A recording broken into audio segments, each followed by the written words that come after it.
So ayan guys, good morning, welcome back to my channel. So ayan, nakikita nyo naman from the start ng aking vlog, nagbiyahe na naman kami ng aking partner, no?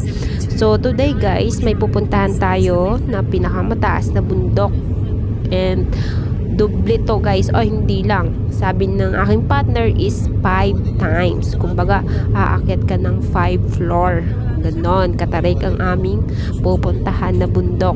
Kung sa atin yung Baguio guys is sobrang taas niya, parang nakakatakot talaga kapag yung bababa ka. Kasi nung kami pumunta doon, ninenervyos kasi ako kapag nung bumaba na kami.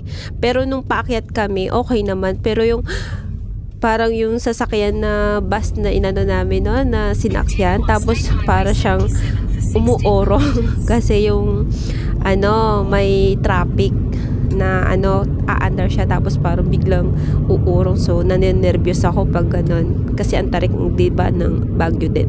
So dito sa pupuntahan namin, mas matarik, sabi ng aking partner. So sabi niya 5 times ng Baguio. So ini-imagine ko pa lang, so mataas talaga siya, nasa taas talaga siya ng bundok.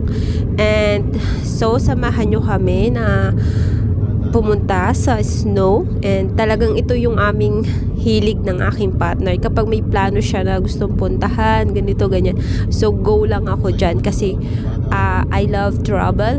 I love yung magbiyahe tayo ng malayo. Sobrang gustong gusto ko yun guys, na nai-enjoy ko yung sarili ko magbiyahe ng malayo. Hindi kasi ako yung taong palasuka o nahihilo. So sometimes, yes, nakakaramdam ako ng sakit ng ulo kapag sobrang malayo din. Kasi syempre kahit nakaupo ka lang habang nagbiyahe, so nakakaramdam din tayo ng medyo nalulula, ganun, diba? Pero ako kasi, yun, ganun lang. Mild lang yung sakit ng ulo ko, pero hindi ako nagsusuka guys. Pero pag tinamaan talaga ako ng sakit ng ulo, yung talagang sobrang sakit, ayun, doon ako nagsusuka. Pero magbabiyahe, sumakay ng aeroplano, no, hindi ako ganun. So sobrang nai-enjoy ko ang magbiyahe. Ayan, tingnan nyo, diba, medyo mataas na siya. Ang ganda ng baba. Sigurado ako titigil kami dito sa part na to kasi may nakikita kami sobrang ganda ng view dito sa may yan, sa una-una niyan. Ang ganda guys, diba? So nakikita niyo na yung puti-puti na yun sa bundok. Yun yung snow guys. Yun yung pupuntahan namin today. And ay diba, oh, diba, nasa taas na kami, medyo mataas-taas na kami. So ayan, sure ako titigil kami ng partner ko dito para kuha-kuha ng video. Ayan, alam ko na yan.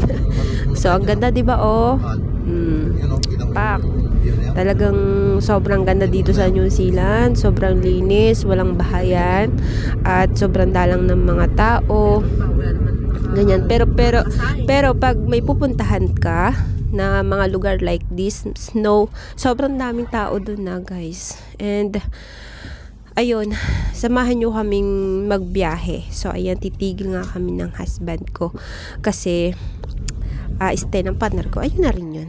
So ayan, tigil kami para kumuha kami ng view. Eto na nga, kumukuha na ako guys. So ayan, diba, ang ganda, blue yung dagat. Hindi ko alam kung dagat to, parang lake lang siya.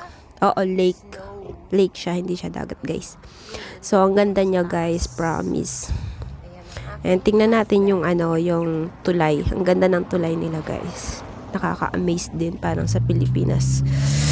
So ayun, tingnan natin yung tulay. Ayan, o diba, ang ganda ng pagkakagawa ng tulay nila, hanggang sa ibaba may mga bakal. Ang ganda ng lake nila, no? Ang ganda ng mga overview dito sa New Zealand, lalo na siguro dun sa pupuntahan naming snow.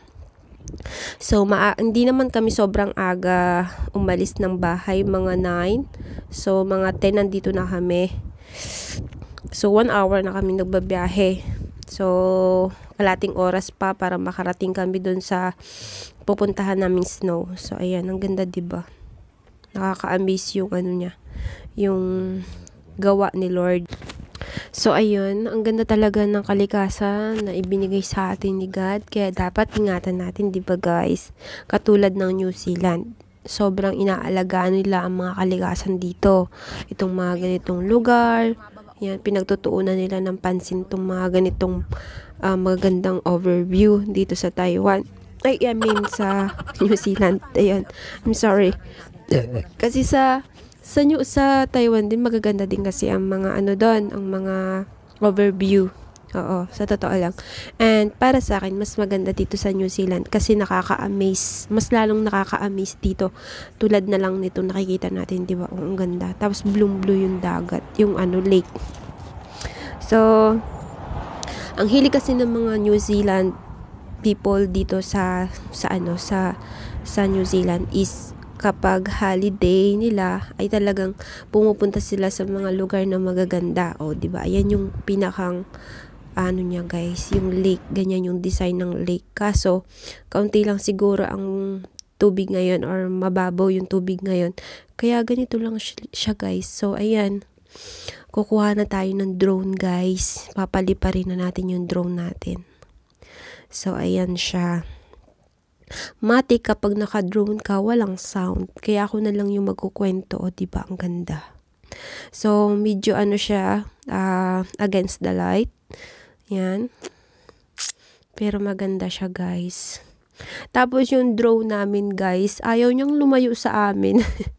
Inayos ko na yung seating, pero ayaw niyang lumayo. Gusto niya, nandito lang siya sa amin, medyo malapit sa amin. Pero alam mo yung kasi yung drone, pwede mo siyang ilayo sa'yo. Yung parang hindi mo na siya nakikita. Itong drone na ngayon namin na hawak, ayaw na niyang lumayo sa amin. Kasi minsan kapag sobrang layo naman, hindi na namin siya makita. Ayan, sabi ko nga dito sa partner ko, bilhan namin siya ng ilaw para kahit malayo siya, nakikita namin kasi umiindap-indap yung ilaw. So, ayun. Ayan, di ba pagmasdan natin ang kalikasan na binigay sa atin ng Diyos. Ayan, napakaganda guys, di ba? Nakaka-amaze. Lalo na kapag naka-drone siya, nakikita mo talaga yung buong yung buong lugar. Itong lugar na to, ayan. Hindi naman nakikita talaga actually. Yung parang nakikita mo lang yung iba na hindi mo matanaw pag cellphone lang yung kukuha, 'di ba? Pag drone kasi medyo maganda talaga. Kasi nakikita niya yung mga hindi natin nakikita. So ayan yung kanina, guys, na pinakita kong picture. Yan yon. Siguro kung medyo lalapit pa kami ng kaunti. So okay, siguro mas makikita natin yung view niya, yung dagat, yung style ng dagat, ay ng lake, I mean. So ayan, medyo hindi kasi ako okay ngayon. Medyo masakit yung ngipin ko. Kaya dito lang kami, sabi ko sa partner ko. Kaya dito na lang siya nagpalipad. So, ayan guys, samahan nyo kami. Pagmasdan natin ang bigay sa atin ni Lord ng magagandang lugar.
So, ayun guys, hanggang dito na lang ang aking pagbablog. So, thank you for watching.